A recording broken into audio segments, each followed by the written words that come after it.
Hello friends, मी स्वप्नील अग्रवाल। आज आपण डिफरन्शियल इक्वेशन मधील शेवटचे article application of differential equation हे पाहणार आहे। डिफरन्शियल इक्वेशनचा वापर population growth of bacteria, radioactive decay, half life period व तसेच न्यूटन्स लॉ ऑफ कूलिंग मध्ये केला जातो। आज आपण population growth and growth of bacteria हा पॉइंट घेणार आहे।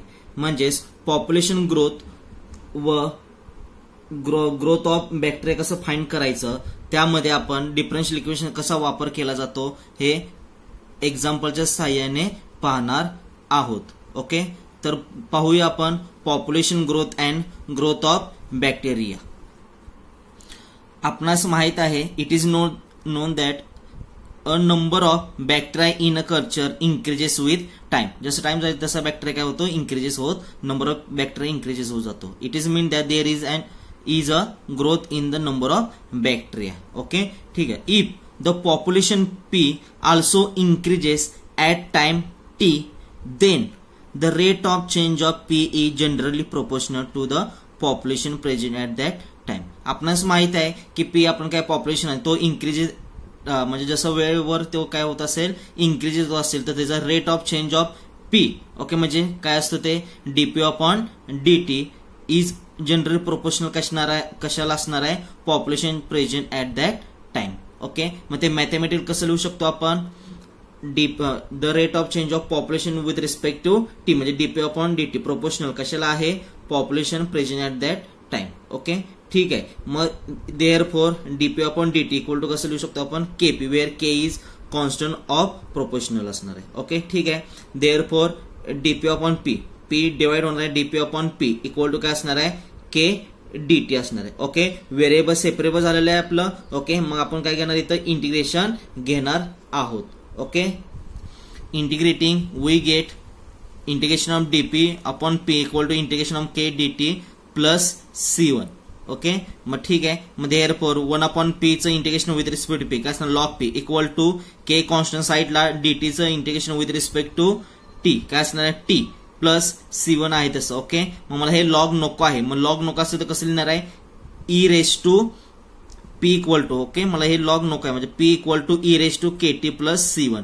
ओके, ठीक आहे। मग हे सेपरेट केलं, e raise to k t into e raise to C1, addition असलं ते सेपरेट करू शकतो, प्रोडक्ट येणार मग। Okay, equal to e raise to C1 काय असणार, ई पण कॉन्स्टंट आहे, रेस टू C1 काय कॉन्स्टंट, मग त्या पूर्ण याला काय मांडलं आपण, सी मांडलेलं। ओके, म्हणजे c e raise to k t, मग देअरफॉर पॉप्युलेशन काय आलं बघा, पी इक्वल टू काय आलेलं आहे, c e raise to Katy.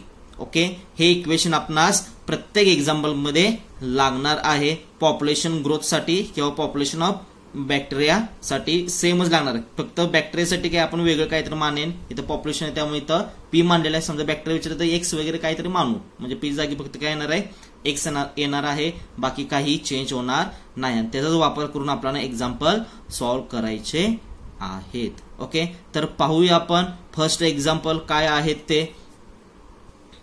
First example बघा, शाब्दिक एक्झाम्पल आहेत, व्यवस्थित बघा। The population of town increases at a rate proportional to the population at that time. If the population increases from 40,000 to 60,000 in 40 years, what will be the population in another 20 years? Okay, मग आपल्याला already हे दिलेलं आहे given मध्ये की तो population of town increase at the rate म्हणजे DP upon DT proportional कशा सांगितलेलं आहे, पॉप्युलेशनला। ओके, मग डीपी अपॉन डीटी प्रोपोर्शनल आपण पी लिहून घेतलं। ठीक आहे, if the population increases from 40,000 to 60,000 म्हणजे पॉप्युलेशन आपले 40,000 ते 60,000 व्हायला किती वेळ जातोय आपला, 40,000। Okay, 40 years. Then what will be the population another 20 years म्हणजे 40 प्लस 20 किती जाणार आहे, 60 इयर्स साठी ते किती पॉप्युलेशन लागणार आहे ते फाइंड करायचं आहे। ओके, मग आपल्याला एक्झाम्पल मध्येच गिवन दिलेलं आहे √3 अपॉन 2 इक्वल टू 1.2247 हे कुठेतरी लागेल त्यामुळे दिलेलं आहे आपल्याला। ओके, ठीक आहे। मग आता अगोदर इक्वेशन्स पाहूया कसं येणार आहे। The let p be the population at time t since the rate of increases of p is proportional to p itself. Okay, we have d p upon DT proportional काय असणार आहे, पी असणार आहे। ओके, मग therefore dp upon dt equal to kp, त्याला equation number 1 म्हटलं where k is constant proportional असेल. Okay ठीक आहे. Solving this differential equation we get, आपण मगाशीच पाहिलेलं आहे. सॉल्व्ह केल्यानंतर काय लास्टच इक्वेशन काय आलं होतं, p equal to c e raise to kt. Okay मी डायरेक्ट लिहिलेलं आहे, सॉल्व्ह करत बसायचं नाहीये. p equal to c into kt where c equal to e raise to c1, त्याला इक्वेशन नंबर 2 म्हटलेलं आहे. इनिशियलीला काय 40,000 पॉप्युलेशन आहे, त्यावेळेस टाइम काय असणार आहे 0 इनिशियलीला असणार आहे. ओके पण 40,000 ते 60,000 टाइम दिले आपल्याला 40 इयर्स दिले. मग पॉप्युलेशन इनिशियलीला p इक्वल टू काय 40,000, त्यावेळेस टाइम किती असणार आहे 0. ओके मग ते इक्वेशन 2 मध्ये पुट करा, म्हणजे पॉप्युलेशन काय p दिले आपल्याला 40,000 आणि t दिलं 0, तिथं पुट करा म्हणजे काय येणार आहे 40,000 equal to c into e raise to 0, कारण टाइम दिला 0 म्हणजे ई रेज टू 0 काय असणार 1, त्यामुळे c इंटू 1 इम्प्लाइज c ची व्हॅल्यू किती मिळाली 40,000. ओके मग ती व्हॅल्यू कुठे पुट करणार, परत इक्वेशन 2 मध्ये पुट करा, म्हणजे देअरफॉर p इक्वल टू काय मिळालं 40,000 ई रेज टू kt, त्याला इक्वेशन नंबर 3 म्हणा. ओके हे इक्वेशन आपलं पर्टिक्युलर तयार झालेलं आहे. आता बघूया अगेन, आपल्याला अजून गिवन काहीतरी दिलेलं आहे. Again given that p equal to 60,000, त्यावेळेस टाइम किती लागलाय when t equal to 40. Okay मग तेच इक्वेशन 3 मध्ये पुट करून घेऊया. इक्वेशन 3 बिकम्स p किती आहे 60,000 equal to 40,000 into e raise to t दिलाय 40k. ओके मग देअरफॉर हे 0 0 0 0 0 0 0 कॅन्सल होऊन जाणार आहे. ओके सगळे म्हणजे किती राहणार आहे 6 अपॉन हे 4 इकडे 6 अपॉन 4 म्हणजे 2 न भाग जातो, मग 3 अपॉन 2 राहणार, त्यामुळे 3 upon 2 E raise to 40k किती राहिलं आपलं इक्वल टू 3 अपॉन 2, त्याला इक्वेशन नंबर 4 म्हटलेलं आहे. ठीक आहे. तर आपणास काय फाइंड करायला सांगितलेलं आहे पॉप्युलेशन. ओके पण केव्हा अनदर इयर्स 20 इयर्स. ओके म्हणजे अगोदरचे 40 आणि प्लस 20 किती येणार आहे 60 इयर्स, मग त्यावेळेसचं पॉप्युलेशन किती आहे ते फाइंड करायला सांगितलेलं आहे. ओके मग ठीक आहे. Now we have to find p when t equal to 40 plus 20 equal to 60 year. Okay 60 year साठी पॉप्युलेशन किती आहे ते पाहिजे त्यावेळेस. ओके मग फ्रॉम इक्वेशन 3 काय दिले p इक्वल टू 40,000 म्हणजे 40,000 ई रेज टू kt. ठीक आहे. p equal to 40,000 into e raise to t किती दिलाय 60k equal to 40,000 equal to आपल्याला हीची व्हॅल्यू माहित नाही, पण आपल्याला व्हॅल्यू कशी माहिती आहे ई रेज टू 40k ची व्हॅल्यू माहिती आहे 3 अपॉन 2, मग ते ऍडजस्टमेंट करायचे. बघा कशी ऍडजस्टमेंट करतो मी 40,000 into a raise to 40k raise to 3/2. Okay 2 न भाग जाईल 40 ला किती येणार आहे 20k इंटू 3 60k झाली ना ऍडजस्टमेंट. मी ऍडजस्टमेंट केलेलं काय केले ते समजलं असेल, कारण की आपल्याकडे ई रेज टू 40k ची व्हॅल्यू माहिती आहे, ई रेज टू 60k ची माहिती आहे का नाही, त्यामुळे ते ऍडजस्टमेंट केलेली आहे. ठीक आहे. Therefore 40,000 into e raise to 40k ची value 3 upon 2 raise to 3/2. Therefore 40,000 into root 3/2 कसं लिहिणार आहे आपण रेज टू 3/2 कसं लिहिणार आहे root 3/2 raise to a cube. Okay ठीक आहे. पण आपण रूट 3/2 ची व्हॅल्यू दिलेली आहे गिवन मध्येच 1.2247. ओके त्याचा क्यूब घेतला किती आला 1.8369, त्याचा गुणाकार किती आला 73,476. ओके हे आपल्याला मिळालं रिक्वायर्ड पॉप्युलेशन विल बी किती मिळालं 73,476. हे कोणत्या इयर साठी 60 इयर्स मध्ये हे पॉप्युलेशन मिळालेलं आहे, which is required answer. Okay आपण नेक्स्ट एक्झाम्पल पाहूया. नेक्स्ट एक्झाम्पल बघा. Bacteria increases at the rate proportional to the number of bacteria present if the original number n doubles in 3 hours. Find the in how many hours the number of bacteria will be 4n. Okay म्हणजेच bacteria increase at the rate of proportional to the number of bacteria present. Okay म्हणजे त्याचमध्ये बॅक्टेरियाला number of बॅक्टेरियाला आपण x मानूया, मग dx upon dt proportional कशाला दिलाय number of bacteria present म्हणजे dx upon dt proportional काय दिलेला आहे x. ठीक आहे. If the original number n, मग ओरिजिनल नंबर आपण n मानला डबल्स झाला, मग त्यावेळेस टाइम किती असणार आहे 3, म्हणजे इनिशियलला काय असणार आहे ओरिजिनल नंबर काय येणार बॅक्टेरियाचा n असणार आहे. ओके मग त्यावेळेस टाइम 0 असेल, पण ते डबल झालं म्हणजे 2n झालं, त्यावेळेस टाइम किती दिलं 3 आवर्स. तर आपणास फाईन काय करायचं ते 4n साठी किती आवर्स लागते ते फाईन करायला सांगितलेलं आहे. तर चला पाहूया आपण एक्झाम्पल फाइंड करूया. Solution. Let x be the number of bacteria at time t since the rate of increases of x is proportional x, the differential equation can be written as dx upon dt proportional to x. Okay, directly proportional to काय असणार आहे x आपणास दिलंय त्यानुसार आलेला आहे. आता तुम्ही म्हणशाल सर इथं ऍप्लिकेशन ऑफ डिफरन्शियल इक्वेशन कुठं वापरलं जातं. आपण मगाशी मी सांगितलं इथं पण आहे. हे काय dx upon dt proportional to x म्हणजे dx upon dt equal to काय आलं kx आलेलं. ओके, म्हणजे हे काय दिसतंय तुम्हाला डिफरन्शियल इक्वेशन दिसतंय ना. ओके, मग तिथं याचा वापर करून आपण हे एक्झाम्पल सॉल्व्ह करू शकतो. ठीक आहे, where k is a constant of proportionality. Okay, ठीक आहे. मग solving this differential equation we have solve केल्यानंतर मग सांगितलं तसंच की एक्सच्या ऐवजी पीच्या ऐवजी एक्स वगैरे चालेल. मग एक्स इक्वल टू काय येणार आहे c raise to k t where c equal to e raise to C1. Solve केलेल्या पहिल्यांदा त्याच पद्धतीनं सॉल्व्ह करायचं आहे, व्हेरिएबल सेपरेबल करून येते. ओके, ठीक आहे. त्याला इक्वेशन नंबर 1 म्हटलेलं आहे.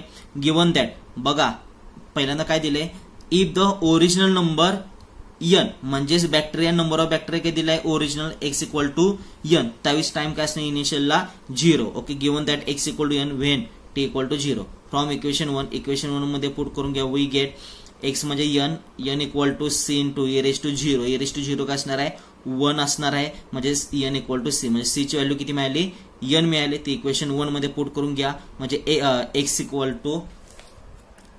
टू काय असणार आहे c ची व्हॅल्यू n मिळाली त्यामुळे x equal to n into e raise to Katy. Okay, x equal to n e raise to k t त्याला इक्वेशन नंबर 2 म्हणलेलं आहे. ओके, अगेन आता अजून गिवन मध्ये काय दिलेलं आपल्याला n डबल्स ज्यावेळेस x 2n झाला त्यावेळेस टाइम किती दिलाय 3 आवर्स. ओके, ठीक आहे.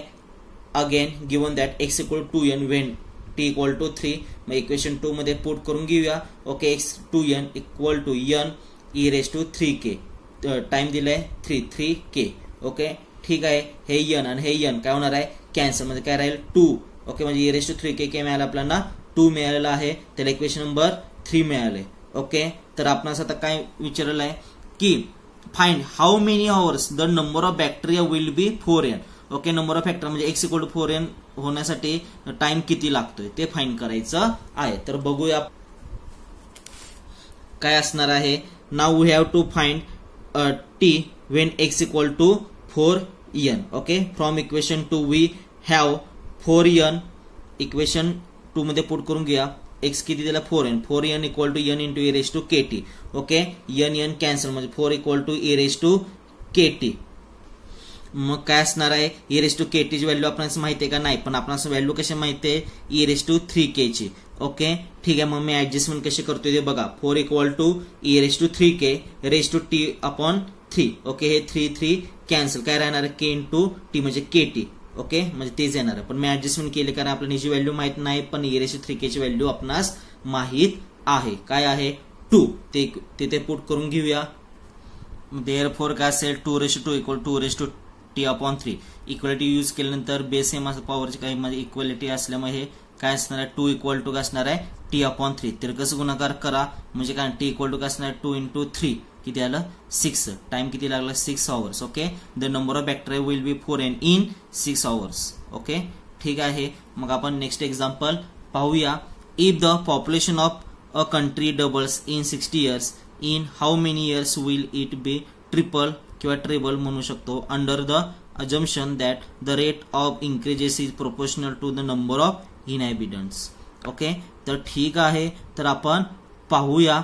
Okay, let p be the population at time t years then dp upon dt the rate of increases population is proportional to p. आपणास माहिती आहे त्यामुळे dp upon dt proportional काय आलं p.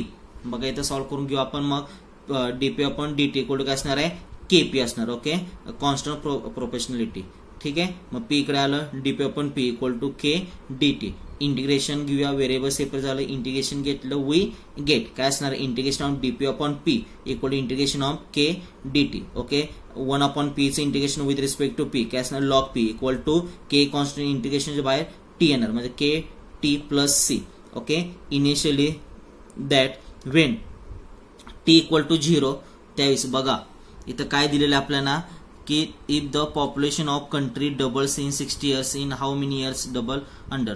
मग आपल्याला इनिशियलीला तर पॉप्युलेशन काहीतरी मानूया. बघा initially that is when t equal to initially time काय असणार 0 त्यावेळेस let population p equal to काय मांडलं आपण पी नॉट मांडलं. ओके, मग इथं पुट केलं log P not equal to काय असणार k इंटू 0 प्लस सी म्हणजे सी ची व्हॅल्यू काय मिळाली आपल्याला लॉग पी नॉट. ओके, ठीक आहे. मग इथं परत पुट करून घेतलं सी ची value log P naught. Okay, log P equal to Katy plus log P naught. Okay, log P naught इकडे म्हणजे मायनस होईल, मग log P minus log P not equal to KT log A minus log B. काय असणार आहे, log A upon B म्हणजे log of P upon P not equal to Katy. Okay, त्याला equation number 1 म्हणलं.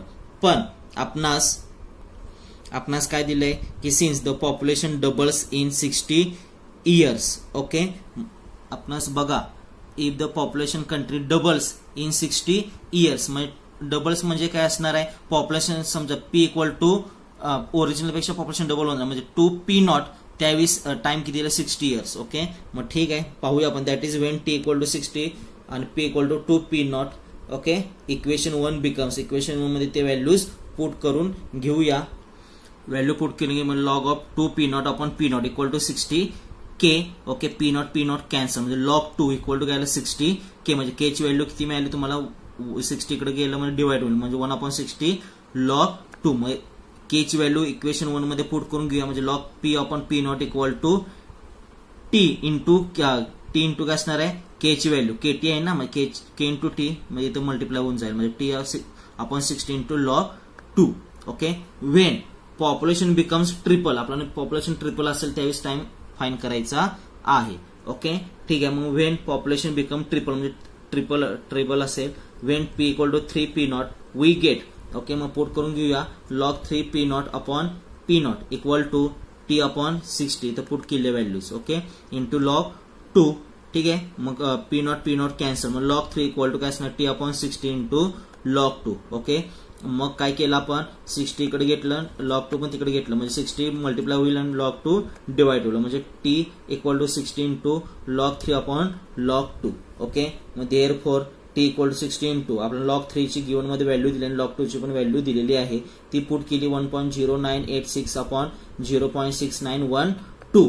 Okay, मग therefore t equal to 60 into calculation करा म्हणजे 1.5894 येते. ओके, मग ठीक आहे त्या दोघांचा गुणाकार करा म्हणजे t इक्वल टू किती मिळालं 95.364. ओके, ठीक आहे. मग अप्रॉक्सिमेटली t इक्वल टू किती मिळालं 95.4 इयर्स. ओके, ठीक आहे. म्हणजे बघा the population becomes triple in 95.4 years. Okay, इथे आपलं population growth and growth of बॅक्टेरियावरचे हा पॉइंटवर त्यावरचे एक्झाम्पल संपलेले आहेत. ओके, इथे जास्त एक्झाम्पल आपल्याला ऍप्लिकेशन डिफरन्शियल इक्वेशन मध्ये जास्त नाही आहेत, जेवढे आहेत तेवढे मी घेत आहे. ओके, नेक्स्ट लेक्चरला आपण आता रेडिओ ऍक्टिव्ह डीके व हाफ लाईफ पिरियड व त्यावरील एक्झाम्पल पाहणार आहोत. Okay, thank you so much.